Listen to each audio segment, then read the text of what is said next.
C'est l'heure du journal, mesdames et messieurs, bonsoir. Bienvenue, voici les titres. Des organisations de la société civile disent stop à l'utilisation des pesticides et autres fertilisants chimiques. À travers une conférence de presse, elles interpellent les gouvernants sur les dangers auxquels ils exposent leur population. Après l'euphorie du baccalauréat, les jeunes bacheliers font face à la difficile équation du choix des filières. Comment choisir la bonne pour s'éviter la déroute académique? Des précisions sont à suivre dans ce journal. De la théorie à la pratique en sciences physiques, chimie, c'est possible dans nos écoles pour éveiller l'intelligence pratique des jeunes apprenants. Des enseignants en physique chimique et technologie sont à l'école de la formation pratique. Bonsoir mesdames et messieurs. Des organisations de la société civile, amies de l'environnement et de la biodiversité alertent l'opinion publique et interpellent les gouvernants sur les effets néfastes de l'utilisation des pesticides et fertilisants chimiques de synthèse sur la santé humaine. C'est à la faveur d'une conférence de presse tenue à Cotonou que retenir les détails dans cet élément signé Patrick Adjabojo. Il est possible de produire aujourd'hui avec 0 pesticides et 0 fertilisant chimique de synthèse. C'est une plaidoirie face aux conséquences désastreuses des pesticides et fertilisants chimiques de synthèse sur la santé humaine, la biodiversité, l'agriculture et l'agroécologie. La santé de l'environnement et de l'écosystème se portera encore mieux si décideurs, organisations paysannes et consommateurs optent pour l'agriculture biologique. C'est une pratique agricole qui n'utilise aucun produit qui peut endommager la vie humaine, la vie animale, la vie végétale et qui ne doit en aucun cas endommager la nature, c'est-à-dire l'environnement ou les écosystèmes dans lesquels nous sommes.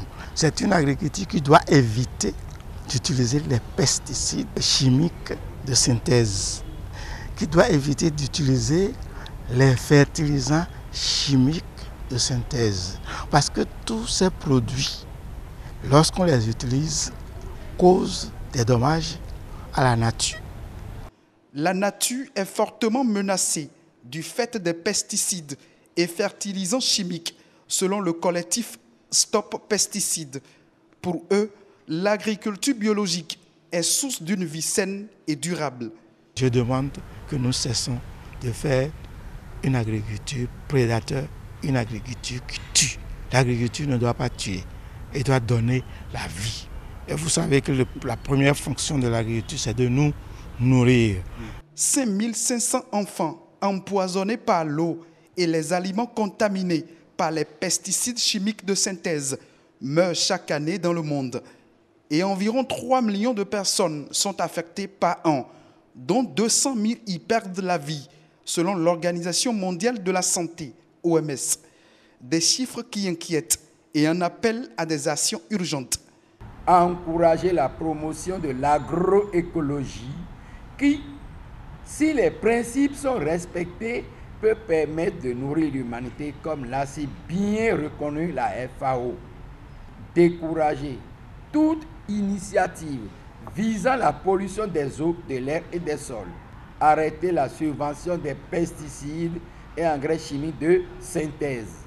Instaurer une politique agricole moins dépendante des pesticides, c'est promouvoir une agriculture amie de la nature, de la biodiversité et des ressources naturelles. Avec 54 délégations du continent, des dirigeants de l'ONU et de l'Union africaine, le 3e forum de coopération entre l'Afrique et la Chine s'est ouvert à Pékin hier. Un rendez-vous pour consacrer la coopération économique entre le géant asiatique et l'Afrique. La Chine est aujourd'hui en effet le premier partenaire commercial du continent. Et à cet effet, le président Xi Jinping a ouvert le bal avec de nouvelles promesses à l'Afrique. 60 milliards de dollars d'investissements ont été promis par la Chine qui veut continuer à investir massivement en Afrique. Xi Jinping a tenu à rassurer tout de même que les investissements chinois en Afrique viennent sans condition politique. La Chine ne s'y mixe pas dans les affaires intérieures de l'Afrique et ne lui impose pas sa volonté, a-t-il déclaré. Il a aussi promis que la dette de certains pays les moins avancés, les plus en difficulté, serait en partie annulée.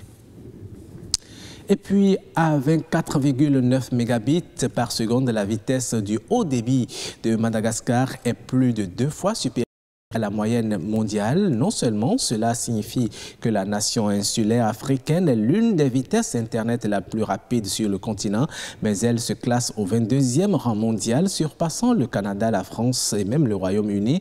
Cette vitesse du haut débit à Madagascar est le fruit du système de câbles sous-marins est-africain long de 10 000 km, un câble sous-marin à fibre optique qui s'étend du Soudan à l'Afrique du Sud.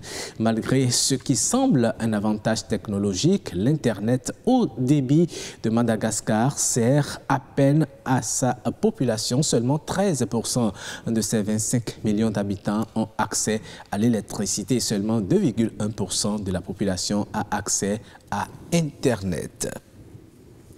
On parle à présent de l'orientation scolaire. Après l'obtention du baccalauréat, commence une autre phase de réflexion pour les détenteurs du premier diplôme universitaire. Il s'agit du choix de la filière. Un choix, lorsqu'il est fait avec conviction, ouvre la porte à plusieurs... lorsqu'il est fait sans conviction, ouvre la porte à plusieurs dégâts, dont les désarrois, les échecs massifs et répétitifs pour aboutir à la déperdition. Une situation qui pose le problème de l'orientation. Mais comment choisir la bonne filière? Comment éviter la déroute académique? Réponse dans ce reportage de Rodrigue Babagweto. La joie est grande à l'obtention du baccalauréat, mais ne reste longtemps puisque se pose très vite l'essentielle question du choix de la bonne filière. Un sujet qui taraude aussi bien enfants que parents. J'ai des difficultés à orienter mon garçon qui vient d'avoir le bac. Je veux bien qu'il fasse ce qu'il veut faire, mais ça fait depuis 3 ans que nous sommes dans le débat et je ne supporte pas que l'enfant choisisse sa formation comme un jeu de tombola. Où est-ce qu'il doit se faire former? Dans quelle école il doit partir? Donc il faut qu'il sache ça là seulement. C'est pas que, ok, comme le papa, qu'il puisse payer ou non, on oblige le papa à payer. Non, on ne peut pas dépenser inutilement. Après le bac, la plupart des nouveaux bacheliers ne savent pas ce qu'ils doivent faire. Plusieurs optent donc pour des filières, soit par suivisme ou par rêve d'enfant, devenant souvent au fil du temps des pèlerins sur le chemin de l'insuccès. Il y a 30 40 ans, nos parents, par exemple, on allait les chercher pour venir travailler. Aujourd'hui, ce n'est pas possible. Aujourd'hui, le travail il est difficile à l'avoir et donc il ne faut pas s'orienter parce que tout le monde le fait. Il ne faut pas s'orienter au pif. Il faut réfléchir, il faut mûrir ces réflexions. Quels sont les avantages que j'ai, par exemple, à m'orienter dans telle filière? Quelles sont les opportunités d'affaires? Quelles sont les possibilités d'investissement qu'il y aura? Quelles sont les possibilités de création d'entreprise qu'il y aura dans tel secteur? Autant de questions dont les réponses se trouvent à des séances d'orientation comme celle-ci. Ici, anciens, nouveaux et même futurs bacheliers sont soumis à des tests d'orientation suivis d'entretiens individuels avec des conseillers. Sans information, il est dur de faire un bon choix. Aujourd'hui, il y a tellement, l'offre de formation s'est tellement élargie, on n'a plus vraiment besoin d'aller à l'étranger pour se faire bien former. On donne la possibilité aussi à ceux qui le souhaitent de pouvoir rencontrer pour la première fois un conseiller d'orientation parce que comme on le sait dans notre système éducatif, on n'a pas la possibilité de rencontrer et de discuter avec un conseiller d'orientation. Au-delà des qualités et des défauts qu'on a comme discussion avec les différents consultants, il y a aussi l'importance des moyens, par exemple dans le cursus scolaire de l'intéressé lui-même. Tout à l'heure, par exemple, nous avons eu une jeune femme qui vient d'avoir le bac, un bac A2, mais qui est passionnée de l'eau et de l'assainissement, ce qui n'est pas compatible. Alors, dans ces conditions-là, on lui fait comprendre effectivement que le bac qu'elle a eu n'est pas compatible avec la série pour laquelle, ou bien la filière pour laquelle elle se passionne. Cette assertion doit demeurer le credo de tout apprenant, sans oublier que la bonne orientation prend départ au sein du cocon familial. Les parents et enfants doivent travailler main dans la main en matière d'orientation. Les enfants doivent savoir écouter leurs parents. Les parents doivent savoir écouter leurs enfants également. Donc il faut un juste équilibre pour que cette décision d'orientation puisse être la meilleure possible. Voilà, et c'est ça.